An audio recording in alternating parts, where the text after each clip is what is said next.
बच्चों, आज मैं क्लास 7 के विज्ञान के पहले पाठ पादपों में पोषण पे बात करूंगा।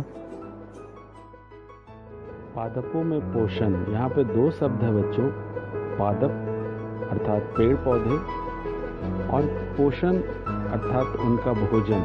कैसे पादप पेड़ पौधे अपना भोजन बनाते हैं और अपना पोषण करते हैं।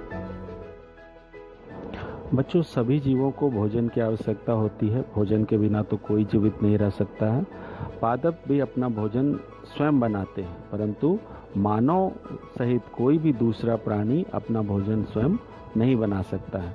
वे सभी पेड़ पौधों या पेड़ पौधों का आहार ग्रहण करने वाले जंतुओं से ही अपना भोजन प्राप्त करते हैं। तो मानव और सभी प्राणी प्रत्यक्ष या परोक्ष रूप से पादपों पर ही निर्भर करते हैं। बच्चों, पोषक पदार्थ जैसे प्रोटीन, विटामिन, खनिज लवण, वसा सजीवों की शारीरिक संरचना और वृद्धि तथा क्षतिग्रस्त भागों के रखरखाव के लिए समर्थ बनाते हैं। और जो भी विभिन्न जैव प्रक्रम है जैसे पाचन, श्वसन, उत्सर्जन, इन सभी क्रियाओं के लिए ऊर्जा प्रदान करते हैं। और सजीवों द्वारा भोजन ग्रहण करने एवं इसके उपयोग की विधि को पोषण कहते हैं। और जो जीव अपना भोजन स्वयं बनाते हैं ये वो स्वपोषण कहलाती है। तो बच्चों, जंतु एवं अधिकतर अन्य जीव पादपों अर्थात पेड़ पौधों द्वारा बनाए गए भोजन ग्रहण करते हैं और हम उन्हें विषमपोषी कहते हैं। तो हम सभी विषमपोषी के ही अंतर्गत आएंगे। बच्चों, पौधे अपना भोजन बनाते कैसे हैं? पत्तियां पादप की खाद्य फैक्ट्रियां होती हैं और पादपों में खाद्य पदार्थ का संश्लेषण उनकी पत्तियों में होता है। तो जिस तरह से किचन में सारे सामान पहुंचाए जाते हैं तभी भोजन का निर्माण होता है, उसी प्रकार मिट्टी में उपस्थित जल, खनिज जड़ के द्वारा अवशोषित किए जाते हैं और तने के माध्यम से पत्तियों तक पहुंचाए जाते हैं, तभी पत्तियां अपने पौधे के लिए भोजन बना सकती हैं। तो पत्तियों में एक हरा वर्णक होता है जिसे क्लोरोफिल कहते हैं और क्लोरोफिल सूर्य के प्रकाश की जो ऊर्जा होती है उसको ग्रहण करने में पत्ती की सहायता करता है। और इसी ऊर्जा का उपयोग जल एवं कार्बन डाइऑक्साइड से खाद्य संश्लेषण में होता है। क्योंकि खाद्य संश्लेषण सूर्य के प्रकाश की उपस्थिति में ही होता है, इसीलिए हम इस प्रक्रिया को प्रकाश संश्लेषण कहते हैं। तो प्रकाश संश्लेषण अगर न होने की स्थिति में पादपों का अस्तित्व नहीं होगा।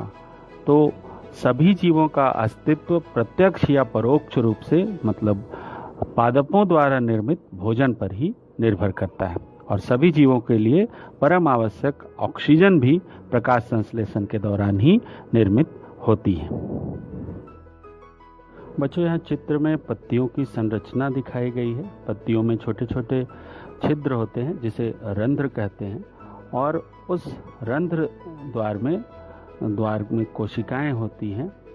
और जब हम इसको पत्तियों की जो काट को देखेंगे तो जो द्वार कोशिकाएं होती है और रंध्र है और क्लोरोफिल किस तरह से पत्तियों में मौजूद होता है ये आप चित्र में देख सकते हैं।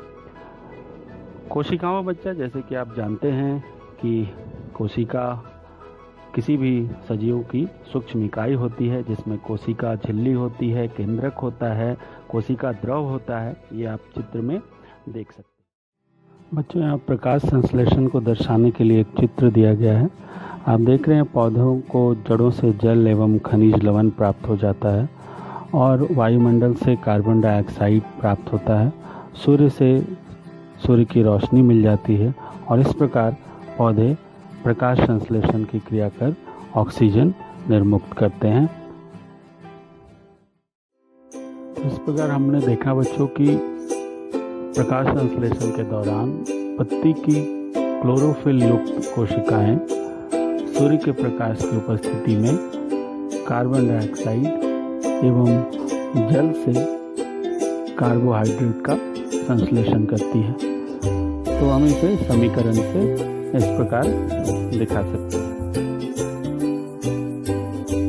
इस प्रकार एक समीकरण के द्वारा हम प्रकाश संश्लेषण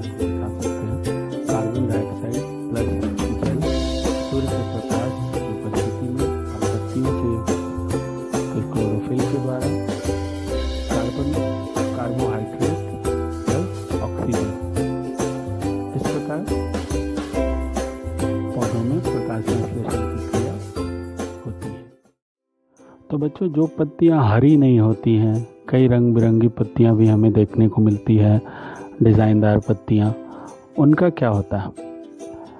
हरी पत्तियों के अतिरिक्त जो पत्तियां होती है उनमें भी क्लोरोफिल होता है, लेकिन पत्तियों में जो लाल, भूरे या अन्य रंग उपस्थित होते हैं वो क्लोरोफिल के हरे रंग को ढक लेते हैं। परंतु प्रकाश संश्लेषण ऐसे पत्तियों में भी वैसे ही होता है जैसे हरे पत्तियों में। बच्चों, कुछ पौधे जो होते हैं वो कीट का भी भक्षण करते हैं। जैसा आप चित्र में देख रहे हैं, घट पर्णी है, ये पिचर प्लांट कहते हैं। इसमें घड़े एवं ढक्कन जैसी संरचना होती है जो कीटों को अपने अंदर लेकर अपना पोषण करता है। कोई जीव किसी मृत एवं विघटित जैविक पदार्थों से भी पोषक तत्व प्राप्त करते हैं। ऐसे पौधों को हम मृत जीवी पोषण के अंतर्गत आता है। मृत जीवी पोषण प्रणाली का उपयोग करते हैं। ब्रेड पर उगती हुई कवक है, इसमें ब्रेड में जो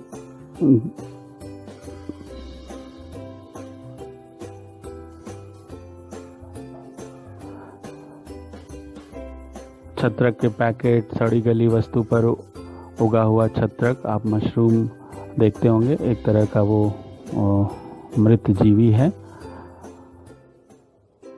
कुछ जीव एक दूसरे के साथ रहते हैं और अपना आवास एवं पोषक तत्व एक दूसरे के साथ बांटते हैं। ऐसे को सहजीवी संबंध कहते हैं। जैसे कुछ कवक वृक्षों की जड़ों में रहते हैं।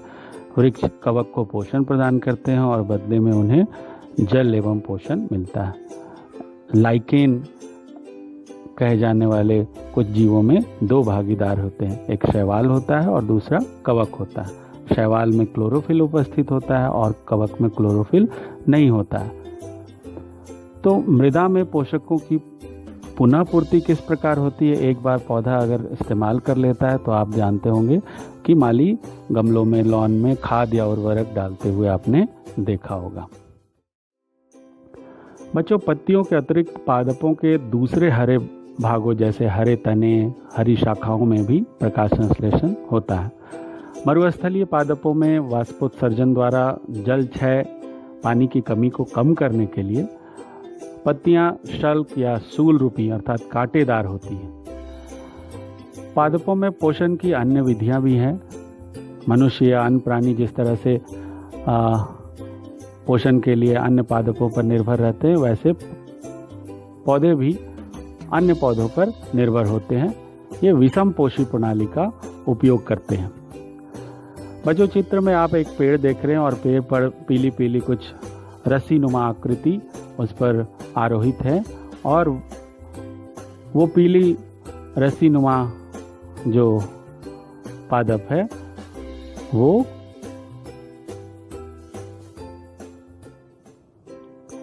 ये अमर बेल का पादप है और इसमें क्लोरोफिल नहीं होता है और अपना भोजन उस पादप से प्राप्त करते हैं जिस पर ये आरोहित होते हैं, और जिस पर ये आरोहित होते हैं वह पादप परपोषी कहलाता है। मतलब अमर बेल जैसे पादप परपोषी को अमूल्य पोषकों से वंचित रखते हैं, तो इन्हें हम परजीवी कहते हैं। बच्चों, आज के इस पादपों में पोषण पाठ में हमने सीखा कि सभी जीवों को खाद्य की आवश्यकता होती है और जिसका उपयोग अपनी वृद्धि और शरीर के रखरखाव के लिए करते हैं। पादप प्रकाश संश्लेषण प्रक्रम द्वारा अपना खाद्य स्वयं संश्लेषित करते हैं। हरे पादप कार्बन डाइऑक्साइड, जल एवं खनिज से जैसे सरल रासायनिक पदार्थों का उपयोग कर खाद्य संश्लेषण करते हैं और प्रकाश संश्लेषण के लिए क्लोरोफिल एवं सूर्य का प्रकाश अनिवार्य रूप से आवश्यक है।